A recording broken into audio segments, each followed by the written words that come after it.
સ્નાतं ચંદનચર્ચિतं નિજજનૈः પુષ્પસૃજાલંકૃતम्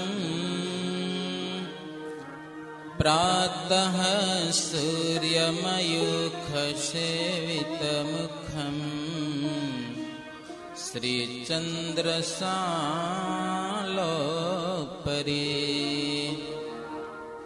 ધૃત્વા રોટકમેકપાણિતલકે ભુંક્ત્વાન્યહસ્તે નતં ભુંજાनं પ્રવિલોક્ય સેવકગણાન વંદે સદા સ્વામિનં વંદે સદા સ્વામિનં.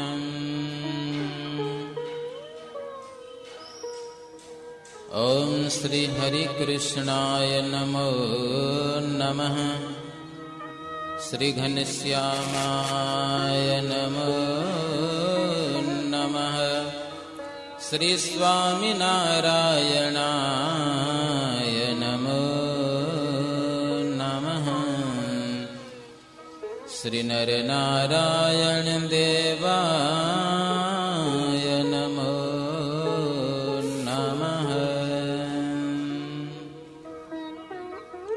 સહજાનંદ સ્વામી મહારાજની જય.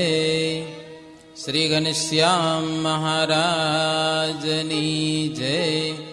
શ્રી સ્વામિનારાયણ ભગવાનની જય. બધા જ ભક્તજનોને જય સ્વામિનારાયણ. ભક્તજનો, યુવાનોને એવી ઈચ્છા થઈ, અધિક માસ છે તો કંઈક અધિક કરીએ, આપણા અંતરને પવિત્ર કરવા માટે ભગવાન સંબંધી કથાનું શ્રવણ કરીએ. અને અંતર શુદ્ધ કરવા માટે ભગવાનની જ કથા શ્રેષ્ઠ છે. દુનિયામાં કથા બહુ છે, પણ ભગવાન સંબંધીની કથા છે. કથાનું શાસ્ત્ર મોટું છે, પણ એમાંથી અમુક નાની નાની બાબતો એ આપણા જીવનને બહુ સ્પર્શ કરશે એવી વાતો હશે, આપણા જીવનને સુધારવાને માટે.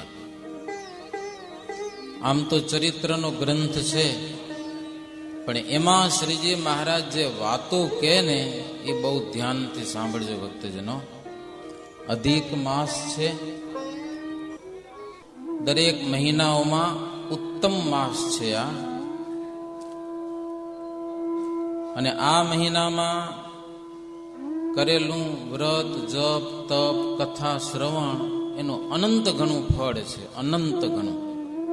આપણે સવારે એની કથા ચાલે છે 7 થી 8 વચ્ચે, અધિક મહિનાના મહાત્મ્યની કથા. નામ પણ પુરુષોત્તમ માસ છે. આપણે અધિક માસ કહીએ છીએ, પણ શાસ્ત્રીય શાસ્ત્રને આધારે આ મહિનાનું નામ છે પુરુષોત્તમ માસ. અને એમાં તમે પુરુષોત્તમ માસમાં પવિત્ર કોઈ તીર્થમાં જઈને તમે સ્નાન કરો, નદી, તળાવ, સમુદ્રમાં, એનું અનંત ઘણું ફળ છે. કથાનું કંઈક શ્રવણ કરો, વિશેષ અનંત ઘણું ફળ. નારાયણ ભગવાન નારદજીને અદ્ભુત કથાઓ કહેલી છે કે પુરુષોત્તમ માસમાં, આમ તો આ મહિનો વધી પડ્યો હતો, હકીકત કહું તો 12 મહિનાથી 12 કોઈ રાશિઓને અડે નહીં. માણસો થૂક નાખતા હતા, લ્યો કાઢી મૂક્યો, અસ્પર્શ્ય. મહિનાને કોઈ અડે નહીં, કોઈ રાશિઓ અડે નહીં, સૂર્ય, ચંદ્ર વગેરે અડે નહીં એવો આ મહિનો હતો. કારણ કે 12 મહિનાનો કચરો, સમજ્યા ને? 12 મહિનાનો, એ 3 વર્ષનો ભેગો થયેલો એવો આ મહિનો. લોકો ધૂધકારી નાખ્યો, કોઈ અડે નહીં આને. પછી ગયો ભગવાનને શરણે કે દુઃખી થઈ ગયો છું, કંઈક કરો. ભગવાન પ્રસન્ન થઈ અને આ મહિનાના પોતે ધણી થયા. ધણી ભક્તજનો સમજ્યા ને? ગમે એવો દુઃખી માણસ પણ ભગવાન પુરુષોત્તમ નારાયણને શરણે જાય તો કેવો સુખીઓ થઈ જાય છે. તમે વિચાર કરો, વધી પડેલો મહિનો, હાવ નકામો, પણ ભગવાનને શરણે ગયો ને તો મહિમા તો જુઓ તમે. લાખોના ખર્ચા કરીને આપણે એમાં ઉત્સવ કરીએ છીએ હો, અધિક માસમાં. છે ને કેસરા બાપા? કેવો મહિમા વધી ગયો લ્યો. શું કામ મહિમા વધ્યો? ભગવાન પુરુષોત્તમ નારાયણને શરણે ગયો, નકામો પણ કામનો બની ગયો. લોકો લાખોના ખર્ચા કરીને આ મહિનામાં ઉત્સવો કરે છે, આખી દુનિયામાં. એમ આપણે સત્સંગી માત્ર નહીં, બધા જ લોકો તીર્થ, વ્રત, જપ, તપ બહુ થાય છે અધિક માસમાં. એમ ભક્તજનો, આપણે એક આ જગતમાં આવ્યા છીએ, ભગવાનને શરણે થવાથી આપણી કિંમત વધવાની છે. આમ તો હવે ભવસાગરમાં ફરતા ફરતા આવ્યા છીએ, આપણી શું કિંમત કયો? પણ ભગવાનનું શરણું સ્વીકારવાથી આપણી જબરી કિંમત થવાની છે, પુરુષોત્તમ માસની જેમ. ભગવાનને શરણે જવું છે ને ભગવાનને પ્યારા થવું છે ભક્તજનો. એને માટે અધિક માસમાં કંઈક અધિક, આમ તો ગઈકાલે જ નક્કી કર્યું, ગમે તેમ થાય આપણે કથા સાંભળવી છે ને એટલા તમે આવી ગયા. જો આજે અધિક માસમાં અધિક કથાનું શ્રવણ, આમ તો યોગ મંડળની સભા છે આપણી, અને એમાં થોડુંક વિશેષ આપણે સાંભળીએ તો આ ગ્રંથ છે શ્રીહરિ ચરિત્રામૃત સાગર. એમાં શ્રીજી મહારાજના અદ્ભુત ચરિત્રો અને શ્રીજી મહારાજના વચનનો મહિમા, સંતોનો મહિમા, સત્સંગનો મહિમા, આપ જેવા ભક્તજનનો મહિમા અદ્ભુત વર્ણવાયેલો છે. તો મારી મતીને અનુસારે હું તમને કથાનું શ્રવણ, 1 કલાક ટાઈમ છે, 1 કલાક સુધી બરાબર એવા ધ્યાનથી સાંભળજો. બહુ હાસ્ય આવે કે ના આવે, પણ આપણા આત્માની શુદ્ધિ થાય ને એવું તો બહુ આવશે. શ્રીનગર કી રાજસભા તામે દિગ્વિજય હરિ કી નેયામે. આવ નિર્માની ને એકલો એકલો સાધુની યાગીરમાં ફરે ને સંતો ગમે તેમ કહેતો હોય, નહીતર કેટલો આખું કચ્છ જેને ચાહતો હતો લ્યો, એવો માણસ હતો, પણ બિલકુલ નિર્માની. બસ. અને મજા એમાં છે, નિર્માની તામાં મજા છે. શ્રીજી મહારાજ કે આપનું કોઈક અપમાન કરે તો આપણું શું ધોવાઈ જતું હતું લ્યો, અમને તો મજા આવે. પણ જોબન પગીથી શાન થયું નહીં. મહારાજને કે મહારાજ હું કાંઈ ન કરું, મારું મોઢું ઉઘાડું કરવા દો કે લ્યો. સિંહને દેખીને શિયાળિયા ભાગે ને એમ આ બધા ભાગી જાય કે આ બધા માણસોને ઓળખું છું. કેટલી વાર મેં આણંદ શહેરને લૂંટ્યું છે. આજે મારા ભગવાન ભેડા હોય ને અપમાન કરે મારા ભગવાનનું, એટલે જોઈ લઉં બધાને કે છે કોણ હરિનો લાલ. મને જરા ઘૂમટો ઊંચો કરવા દો કે મહારાજ કે નહીં થાય ઊંચો લ્યો, છાના મને હાલ્યા આમ ને આમ. તોય જોબન પગીને એમ થયું કંઈક કરવું તો ખરું હો, એટલે થોડા ગલીમાં ઊભા થઈ રહ્યા. મહારાજને ખબર પડી, બ્રહ્માનંદ સ્વામીને કીધું કે જલ્દી બોલાવે નહીતર કાળો કેર કરશે જોબન પગી. આજે આપણે કાંઈ તોફાન કરવું નથી. બ્રહ્માનંદ સ્વામી આવે જોબન પગી પાસે. જોબન, મહારાજની ઈચ્છા નથી, છાના મને હાલે હાલ. તો કે મહારાજની ઈચ્છા ભલે ન હોય પણ મારે જોવું તો ખરું કે આ છે કોણ એમ. બ્રહ્માનંદ સ્વામી કે મહારાજ નારાજ થશે, સત્સંગ બહાર કાઢશે, તને કે વિમુખ કરશે. તો કે વિમુખ રહીને ભજન કરીશ કે લ્યો. જોબન પગી કે પણ મારે આ લોકોને જોઈ તો લેવા. પછી તો બ્રહ્માનંદ સ્વામી અને જોબન પગીની મિત્રઈ હતી, ગુરુ માનતા હતા. એટલે પછી હાથ ઝાલીને બ્રહ્માનંદ સ્વામી જોબન પગીને લઈ ગયા, કઈ તોફાન કરવા દીધું નહીં. પણ પછી એક ખેડૂતની વાડી ગયા, ત્યાં પાણીની સગવડ હતી, નાનું સરખું તળાવ પણ હતું. બધા નાયા, નાઈ ધોઈ કપડાં હૂકવી, કપડાં પહેરીને પછી બેઠા. કોઈ હરિભગત કેરીનું ટોપલો ભરી આવ્યા, ઘણી બધી કેરીઓ, ને એ બધાને આપીને આરામથી કેરી જમ્યા. મહારાજ કે આજે તો આપણે ઈડરિયો ગઢ જીત્યા કે લ્યો. શું ઈડરિયો ગઢ જીત્યા? બ્રહ્માનંદ સ્વામી કે મહારાજ આજે પૂજા થઈને એવી તો કોઈ દી નથી થઈ. હો કેવો ગુલાલ ઉડ્યો લ્યો, ગારો ગટરનો, મજાની વાતો કરે. હો કેવી મજા આવી કે લ્યો મહારાજ કે મજા કેવી આવી. અને કેવા આપણે આરામથી જમીએ છીએ ને કંઈક તોફાન કર્યું હોત તો. જોકે દ્વેષી ગુરુઓ હતા ને એને ઈર્ષા થઈ હતી કે સ્વામિનારાયણ જમાવટ કરશે તો આપણું પેટ ભરાશે નહીં. સમજ્યા, તકલીફ બધી એ હતી. પણ મહારાજ કાંઈ કર્યું નહીં. એટલે શ્રીજી મહારાજ કે સંતો અપમાન થાય તો શું, અમને તો એવો ને એવો આનંદ. હો કોઈક સન્માન કરે તો ભલે. મહારાજ કે અમને કોઈક હાથીની અંબાડી ઉપર બેસાડે ને તોય અમને એવો ને એવો આનંદ. ને કદાચ કોઈ ગધેડા ઉપર બેહારી દે ને તોય અમને એનો આનંદ. કે લ્યો ગમે તેવું, ક્યારેક સુખ આવે ક્યારેક દુઃખ આવે, મજા એમાં. અને જેને ભગવાનની ઓળખાણ થઈ છે ને એનું મુખ ઝાંખું ન થાય. ક્યારેક કાંઈક થયું ને એ ભૂલી જાય તરત. હો જરાય મનમાં રાખે નહીં. મજા એ છે સત્સંગની. પણ મહારાજ કે સંતો આજ તો નવું થયું. હો અપમાન કરવા ધાર્યું તું ને એ અમારું સન્માન કર્યું છે, અમારું કોઈ અપમાન કર્યું નથી. અને પોસ ભરીને સાકર વેચી શહેરમાં અને દીવાને વિનય કરીને અમને હાથ જોડી કરીને અમને અહીં અમારું સ્વાગત કર્યું. સંતો હરિભક્તોને રસોઈ કરાવી. આવું બધું થયું છે એટલે કાંઈ ચિંતા કરવા જેવું નથી. પછી સાંજના સમય મહારાજ અને સંતો બધા જમ્યા છે. ભક્તજનોની ઈચ્છાથી જેતલપુરમાં શ્રીજી મહારાજ ઘેરે ઘેર પધરામણી કરી છે. ત્યાર પછી સરોવરને તીર મહોલમાં પ્રભુ પધાર્યા. મહોલમાં ઉપરના માળે રામકૃષ્ણની મૂર્તિઓ પધરાવી હતી શ્રીજી મહારાજ.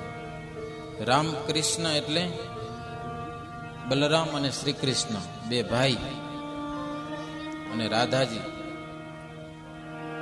આ મૂર્તિઓ પધરાવી હતી. પછી શ્રીજી મહારાજ કે અહીંયા પૂજા કરવામાં સગવડ બરાબર થતી નથી. ભગવાન પધરાવ્યા હોય પણ પૂજા બરાબર ન થાય તો પછી એનું સ્થળાંતર કરવું પડે. તો શ્રીજી મહારાજ ત્યાંથી મૂર્તિઓ ઉઠાડી અને ગામમાં પધરાવી. અત્યારે જેતલપુરમાં જ્યાં મંદિર છે ને ત્યાં શ્રીજી મહારાજ મૂર્તિઓ પધરાવી. પરિસ્થિતિઓ ક્યારેક ગામડાઓની નબળી સબળી થતી હોય છે. આપણી બાજુમાં કુંભારિયા દેવળિયા એક દિવસ સત્સંગના મૂળ હતા કચ્છના. હો કુંભારિયામાં 18 દિવસની પારાયણો થતી. ભક્તજનો આજે પણ આપણે નથી કરી શકતા 18 દિવસની પારાયણો. પણ આજે ભક્તો બધા સ્થળાંતર થયા તો ભગવાન કે મારે હવે નથી ફાવતું કે હો. એટલે ભગવાન પણ અહીંયા આવતા રહ્યા. હો આપણે અહીંયા અને મંદિર બંધ છે. દેવળિયાનું મંદિર પણ બંધ છે. તો શ્રીજી મહારાજ દેવ સરોવરની પાડ ઉપર જે બ્રહ્મ મહોલ છે ત્યાં મૂર્તિ પધરાવી હતી ને રાધા કૃષ્ણની, એ મહારાજ ગામમાં લઈ આવ્યા અને ગામમાં મૂર્તિની સ્થાપના કરેલી છે. અને એ મહોલમાં સંતો રહેતા. ત્યાંથી ગામડા ફરવા માટે જતા. કોઈક સાદા માદા સંતો હોય એ પણ ત્યાં કને રહેતા. ભક્તજનો શ્રીજી મહારાજને આખી વાડી અર્પણ કરી હતી મહારાજના નામે. પેલું આ જેતલપુરની એ બોરસડી વાળી વાડી. અને સંતો રહેતા, ભણનારા સંતો ત્યાં રહેતા અને એની સેવા થતી. તો શ્રીજી મહારાજ આ બધા સંતોને દર્શન દેવા માટે આવ્યા છે. રામદાસ સ્વામી વૃદ્ધ થયા હતા. રામાનંદ સ્વામીના પહેલા શિષ્ય સાધુ થવા આવ્યા રામદાસભાઈ. રામાનંદ સ્વામીને કે મને તમારી સેવામાં રાખો. સ્વામીએ કેવી કસોટી કરી એની. મૂળુભા દરબાર ખેડૂત ખેતી કરતા હતા. એ કે જાઓ એની હાથી હાંકો કે લ્યો. આવ્યા સાધુ થવા છે અને કોકની વાડીમાં હાથી હાંકવા મૂકી દીધું. તો ત્યાં કને ખેતીનું કામ કરે લ્યો. ત્યાં જઈને સ્વામી એક હરિભગતને મૂક્યા કસોટી કરવા માટે. એ હરિભગત ગયા. રામદાસ સ્વામીને કે તમારી પાસે આવો ધંધો કરાવે એ તમારું શું કલ્યાણ કરશે કે લે હે? હા આવા કેનારે કેટલાક મળે હો આપણે. રામાનંદ સ્વામી તમારી પાસે ખેતી કરાવે તમારું કલ્યાણ શું કરશે? રામદાસ સ્વામી કે મારી પાસે જી કામ કરાવે એના વચને હું જી કરીશ ને એમાં મારું કલ્યાણ છે કે હો, બસ સ્વામી કે એમ મારે કરવું છે, બીજું કાંઈ જ નહીં. બોલો હરિભગત કે હાલો સ્વામી બોલાવે છે, પાસ થઈ ગયા કસોટીમાં. કસોટીમાં પાસ થઈ જાય આટલી વાર હોય માત્ર. અને પછી દીક્ષા આપી અને રામદાસ સ્વામી નામ પાડ્યું. શ્રીજી મહારાજને રામદાસ ભાઈ કહેતા, ભાઈ મોટા ભાઈ ખરા ને. વૃદ્ધ હતા એટલે જેતલપુરમાં રહેતા. શ્રીજી મહારાજ બધા સંતોને મળ્યા છે. કોઈક માદા હશે, વડીલ હશે, ભણતા હશે, એવા બધા સંતો બેઠા, મહારાજ બેઠા. શ્રીજી મહારાજ કીધું કે સંતો તમે બહુ સમર્થ સંત છો, અમારા વચન પ્રમાણે વર્તો છો. જગતમાં લોકો ફાવે તેમ બોલે છે હો, સાધુની બહુ નિંદા થતી હો, લોકો ગાળું દેતા ગાળું. હે સ્વામિનારાયણ મુંડિયા આવે, મુંડિયા, લોકો તૂટી પડે, મારો ને અપમાન કરો, ગામ બારે કાઢો. આવી પરિસ્થિતિ હતી. મુંડિયા એટલે મુંડા આવે એટલે હો, સ્વામિનારાયણ મુંડિયા આવે. લ્યો મહારાજ કે સંતો આ બધું તમે સહન કરો છો તો તમારી મહત્તા જબરી છે. આગળ કેટલાક થઈ ગયેલા મયુર ધ્વજ, હરિશ્ચંદ્ર, પ્રહલાદ, આ બધા મોટા મોટા થઈ ગયા, એની આખ્યાન કથાઓ લખાયેલી છે. પણ મહારાજ કે સંતોને એણે સહન કર્યા છે, પણ એની આગળ જે તમારી સહન શક્તિ છે ને એ જબરજસ્ત. એના કરતા પણ મને તમે અધિક લાગો છો મહારાજ કે હો, પૂર્વે થઈ ગયા છે એના કરતા પણ તમારી સહન શક્તિ જબરજસ્ત છે. સંતો કે મહારાજ તમે પ્રસન્ન થાવ ને એટલે બસ થઈ ગયું, બીજી અમારી કોઈ ઈચ્છા નથી. તમે રાજી થાવ, બસ એક જ ઈચ્છા. ભક્તજનો ઘણીવાર આપણે કરતા બહુ હોઈએ છીએ, પણ દોરી હાથમાંથી છટકી જતી હોય છે. આપણા અંતરમાં કંઈક બીજું પકડાઈ જાય. તમે જે કરો એ દોરી હાથમાં રાખો કે આપણા મહારાજ રાજી થાય. હો, તમે ગમે એટલી મહેનત કરો, ગમે તેવી સેવા કરો, દ્રવ્યની સેવા કરો, તનની સેવા કરો, એક લક્ષ્ય રાખો, આપણો મહારાજ રાજી થાય. બસ એક લક્ષ્ય રાખો, પછી તમે ગમે તે કરો, પણ ભગવાનને પ્રસન્ન કરવા માટે કરો. નહીતર ઘણીવાર આપણી વાવા બોલાય એવું થઈ જાય, સમજા ને, વખાણ થાય આપણા. એ આવડી જાહેર સભામાં એકાદો હાર મળી જાય, સાલ એકાદિક મળી જાય, એમાં રાજી થઈ જાય. એ તો એક વ્યવહાર છે, કરવું જોઈએ, અને કરે કરનારા. પણ એને માટે આ સેવા ન હોય. સેવા તો મહારાજને રાજી કરવા માટે. મહારાજ રાજી થાય, સંતો રાજી થાય, ભક્તો બધા રાજી થાય તો આપણો બેડો પાર થઈ ગયો. લક્ષ્ય ઈ રાખવું, સેવા યથાશક્તિ જે થાય એ કરવી, પણ ભગવાનને રાજી કરવા માટે. સંતો કે મહારાજ તમે રાજી થયા એટલે બધું જ આવી ગયું. લ્યો બધું જ. આના થકી પહેલા આપણા કેટલા દેહ થયા હશે, કેટલી વખત આપણે માણસ થયા હશું, કેટલી વખત પશુ થયા હશું, કેટલી વખત દેવતા થયા હશું, કેટલી વખત રાજા થયા હશું, પણ એ બધા જ જન્મ ફેલ ગયા. સંતો કહો આપણા જન્મ બધા નિરર્થક ગયા. હો, સત્સંગ મળ્યો નહીં, પ્રભુ તમારી ઓળખાણ થઈ નહીં, બધું નકામું ગયું. પણ હવે આ એક દેહ મળ્યો છે ને આ દેહમાં પ્રભુ તમારી ઓળખાણ થઈ છે, એટલે હવે તો આ દેહ તમને અર્પણ કરી દીધો. બીજી કોઈ આશા નથી. આ દેહ તમને સમર્પિત કરી દીધો છે, હવે બીજી કોઈ આશા નથી. બસ થાય આપણા મનમાં એમ થાય છે.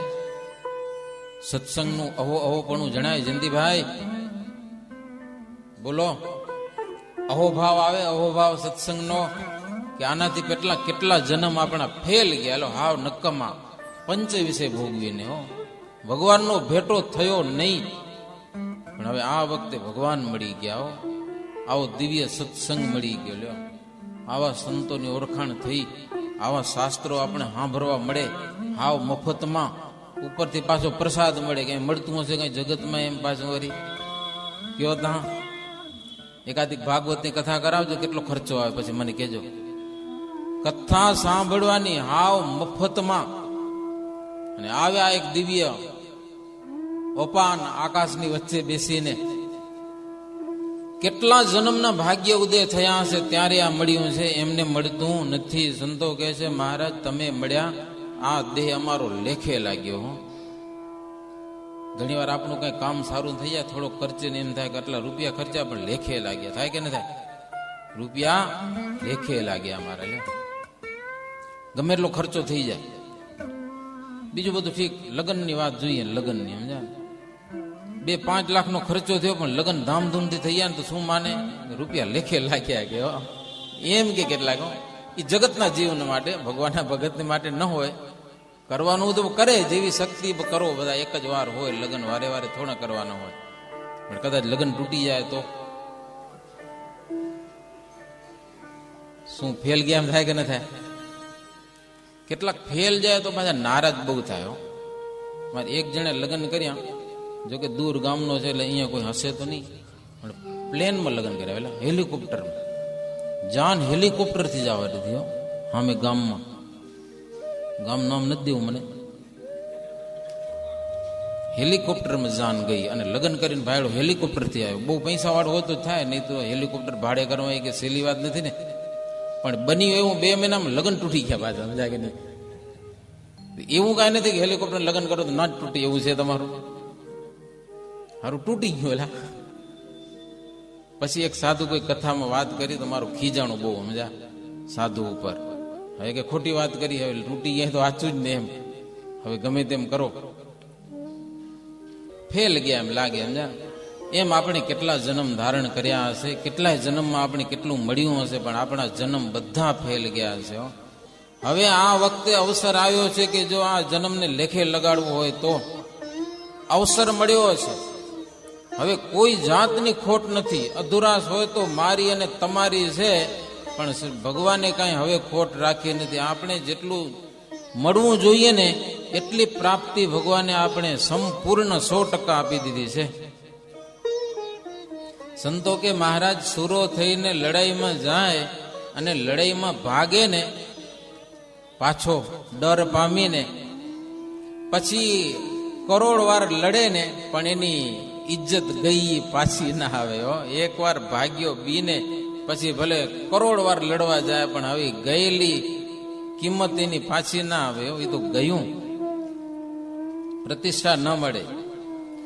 સતી એકવાર અગ્નિ દેખીને ડરીને ભાગી જાય, પછી કદાચ પોતે એમને અગ્નિમાં બળી મરે ને પણ ગઈ લાજ પાછી આવે નહીં. લાજ ગઈ પાછી કેમ આવે? એકવાર શું થયું, શહેનશાહ અકબર જબરો બહુ, એક અત્તરની શીશી વેચવા વાળો આવ્યો. પણ એ વર્ષો પહેલાની વાત, અને એક નાની બોટલ પણ 300 રૂપિયાની. સમજા, કોઈ લે ને, પણ અકબર તો જબરજસ્ત ને, શહેનશાહ લઈ લીધું એને. પછી શીશી ખોલતા થોડુંક ઢોરાઈ ગયું, સમજા ને, એટલે પટે પડી ગયું ને, એ આંગળીથી લઈ અને કપડામાં એ હારો એનો દીવાન દેખી ગયો પાછો. સમજા, 2 ટીપા પડ્યા, એ એનો દીવાન દેખી ગયો. સમજા, દીવાન જોઈ ગયો. અને અકબર રાજા હતો ને એ પાછો જોઈ ગયો કે મારો દીવાન દેખી ગયો. સમજા કે મને દેખી ગયો, દેખી. હવે શું કરું, દેખી તો ગયો જ. એટલે પછી વાત જવા દીધી. સમજા ને, પછી હવે એક ઇજ્જત ગઈ તો ખરી, અને એને દીવાન દેખી ગયો. હવે ઈ ઇજ્જતને પાછી લાવવા માટે એને શું કર્યું ખબર હે? ઘણું બધું અત્તર મગાવ્યું, ઢગલા બંધ, હોજ ભર્યો હોજ, અને બધાને બોલાવ્યા નાવા માટે. આવો સમજા ને, સ્વિમિંગ પુલ પણ અત્તરનું હોજ ભરેલું, મેં નવડાવવાનું. સમજા ને, દીવાને આવ્યો, નાયા ખરા બધા. સમજા, પણ દીવાન રાજાને એટલું કીધું, ભલે તમે હોજ ભર્યો પણ 2 ટીપાથી ઇજ્જત ગઈ ને એ પાછી ના આવે. હવે ગયો, એ પાછી ના આવે, એ ગઈ તો ગઈ. સમજા કે નહીં? આવું છે ભાઈ, આપણી લાજ આજ દિવસ સુધી છે ભક્તજનો. જો ક્યાંક ગઈ ને પછી પાછી આવતી વાર બહુ લાગશે. હે આવો સત્સંગ અને મહારાજ મળ્યા છે, એની છત્ર છાયા બેઠા છીએ ને ત્યાં સુધી આપણી ઇજ્જત છે, ઇજ્જત. ઇજ્જત જાય નહીં ને એનું બહુ ધ્યાન રાખવું. સંતો કે મહારાજ વારે વારે અમે આવું વિચારીએ છીએ, સાંખ્ય યોગનો અભ્યાસ નિત્ય રાખીએ છીએ. એક એક શબ્દો વિચારજો ભક્તજનો, સાંખ્ય યોગનો અભ્યાસ નિત્ય કરીએ છીએ. વારંવાર વિચારીએ છીએ કે એક દિવસ આ બધું ભૂલી અને જવાનું છે. સાંખ વિચાર કહેવાય. નહીતર ઘણી વાર ડોહા થઈ ગયા હોય, 50 વર 60 વર 70 વરના, પણ કાંઈ સાંખ વિચાર એને જરાય ન હોય. એક દિવસ મરી જાઉં એ વિચાર ન કરે. એક ગામમાં અમે ફરવા ગયા હતા, હાવ ડોહો નકામો, સ્વભાવે ખરાબ પાછો, અને મોઢામાંથી લેબા વેહ પડે. આગળ આવીને બેહને તો આપણે કંટાળો આવે. એને મેં પૂછ્યું, બાપા ધામમાં જાવું હોય? ધામમાં? તો કે ધામમાં તમારથી જાવું હોય તો જાઓ, મન નથી જાઉં. કે લેવો, મેં કીધું સમજા, મરવાનું કોઈને પ્રસન્ન નથી, સમજા ને, ઈચ્છા નથી થતી. આપણે એટલા બધા બેઠા, એમ કોઈને હોશ છે? કયો મરવાની હોશ છે? દેહ છોડવાની હોશ થાય રહી? હાવ ઘેટા થઈ જાય નથી થતું. હો, જીવવાની ઈચ્છા છે બધાને, નથી થતી હોશ જરાય. મરવાનું કાંઈ નહીં, પણ સાંખ વિચાર તો કરવો. 24 કલાકમાં એક વાર તો વિચારી જ લેવું કે એક દિન સબ છોડ કે જાના તો હે. પરિવાર ગમે એટલો તમારો પ્યારો હશે, પત્ની ગમે એટલી રૂડી રૂપાળી હશે, ગમે એટલો તમને પ્રેમ આપતી હશે, પણ એક દી છૂટા પડવાનું છે. સમજા, જોડાણ તો ભગવાનની સાથે રહેવાનું છે. એટલે અંતરથી જોડાણ ભગવાનની સાથે રાખો. બહારનો વ્યવહાર પ્રેમથી કરો તમે. એ સાંખ વિચાર, સંતો કે મહારાજ વારે સાંખ વિચારનો અભ્યાસ કરીએ છીએ. તમને રાજી કરવા છે. જગતના પંચ વિશે હવે નથી ભોગવવા. બહુ ભલે તમને ક્યારેક જવું પડે તો ફરવા જાજો, એની ના નથી પાડતા, સમજ્યા ને, પણ આ તો મનની જ વાત છે. બહાર તમે કેજો એની કાંઈ, મનમાં માત્ર વિચાર કરશો ને તોય આનંદ રહેશે. સંતો કે મહારાજ બહુ વિચારીએ છતાં પણ મન છે ને બેકાબુ છે. ક્યારેક ક્યાંક ભાગી જાય છે, ઇન્દ્રિયો ક્યાંક ભટકવા નીકળી જાય છે. આવી વાત છે, મન ક્યાંક ભાગી જાય છે. આપણું બધાયનું સત્સંગી છો, કેવા છો એ તો તમે વિચારો. ભગવાનની પાઠ પૂજા, માનસ પૂજા કેવી કરતા હશો, હવે પોતપોતાનો અંતરનો વિચાર કરે. કેવા સત્સંગી છીએ. એકવાર માનસી થાય છે, 2 વાર 3 વાર કે 5 વાર, 5 વાર ઓછામાં ઓછી કરવાની હોય છે. સમય આપણે કરીએ છીએ કે નથી કરતા? નથી કરતા તો સમજો ખોટ જબરી છે હજી, અને સુધારવાની મનમાં માત્ર સંકલ્પ કરજો. અધુરાશ છે, એ અધુરાશને ધીરે ધીરે ટાળવી છે, આવું સંકલ્પ કરશો ને તો એક દી ભગવાન હિંમત દેશે. પણ કરવું જ નહીં હોય તો પછી તો એની વાત જવા દો, હિંમત ભગવાન દેશે. સંતો કે મહારાજ કરીએ છીએ છતાં પણ મન આડું અવડું ભાગી તો જાય છે. માનસ પૂજા કરજો આંખ બંધ કરીને, ત્યારે ખબર પડશે કેવું મન ભાગે છે. બહુ આમ શેતાની છે મનનો. તમે સંકલ્પ કરો કે આજે ક્યાંય કાંઈ વિચારવું નથી, આજે તો બસ ભગવાનનું ધ્યાન જ કરવું છે 5 મિનિટ, તોય ક્યાં કાંટા મારવા જશે. એને ફરવાનું બહુ ગમે છે, ક્યાંય ને ક્યાં ભાગી જશે. દુકાનવાળાનું હશે તો દુકાનમાં ભાગી જશે, દુકાનના તાળા હશે પણ એ અંદર ઘૂસી જશે. ગમે એ ધંધાવાળા હશે, ક્યાં ને ક્યાં મન આંટા મારવા જશે. સંતો કે મહારાજ ભાગી જાય છે ક્યાંક.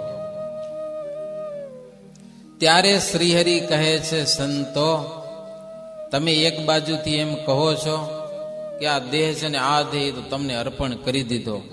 મહારાજ કે દેહ અર્પણ કરી દીધો તો મન કઈ અલગ નથી. એ અર્પણ જ થઈ ગયું. હવે શું કેમ ભાગે? કે લ્યો, તમે પૂરેપૂરું નહીં અર્પણ કર્યું હોય તો જ ભાગે. અર્પણ જો કરી દીધો તો મન પણ મારા ચરણમાં ભેટ થઈ ગયું. હવે શું કેમ ભાગે?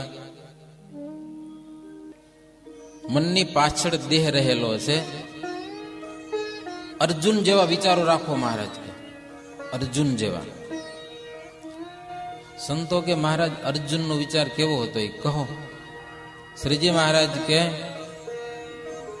અર્જુન લડાઈ કરવા માટે ગયા છે. રથ ઉપર બેસીને ભગવાન શ્રી કૃષ્ણ રથ ચલાવે છે. સામે કૌરવો આવી ગયા છે, આ બાજુ પાંડવોનું સામસામા બે યુદ્ધ મંડાઈ ગયા છે. માત્ર શંખ વગાડવાનો બાકી છે. બે હામે હામે મંડી પડે હો, હામે હામે ઊભા છે. અને અર્જુન ત્યાં કને ગયો છે તો હામે કાકા ને મામા ને ફુવા ને ભાઈઓ ને આવા દેખાણા. લ્યો, સગા સંબંધી સામે દેખાણા. એટલે અર્જુને કૃષ્ણને કીધું કે આ બધા સગા સંબંધીને મારી અને મારે રાજ્ય જોઈતું નથી. ભીખ માગીને રોટલા ખાય અર્જુન કેવા, પણ મારે રાજ્ય જોઈતું નથી. જોકે આપણે ગીતાની કથા કરવા નથી બેઠા. ભગવાન શ્રી કૃષ્ણ કે મૂર્ખા આવ્યો પૂરા અહીંયા કને ગયો, શું કરવા આવ્યો અહીંયા? અને તારી સામે બેઠા છે, તારી પૂજા કરવા નથી આવ્યા. એના હાથમાં હથિયાર છે, એ બધા તને મારી નાખવા માટે આવ્યા છે. અક્કલ છે કે નથી તને કે મારા સગા સંબંધી છે? આ તારા સગા સંબંધી છે? આ તારા ગુરુ છે? કોણ છે? તારા હિતે શું છે? તને મારવા સામે ઉભા છે, માત્ર શંખની વાટ જુએ છે, વાગેલે તને હુડી નાખવાના છે બધા. તો તારા સંબંધી કહેવાય? શું માને છે ને? ભગવાન શ્રી કૃષ્ણ કે બધા અસુરો છે, શત્રુ છે તારા બધા.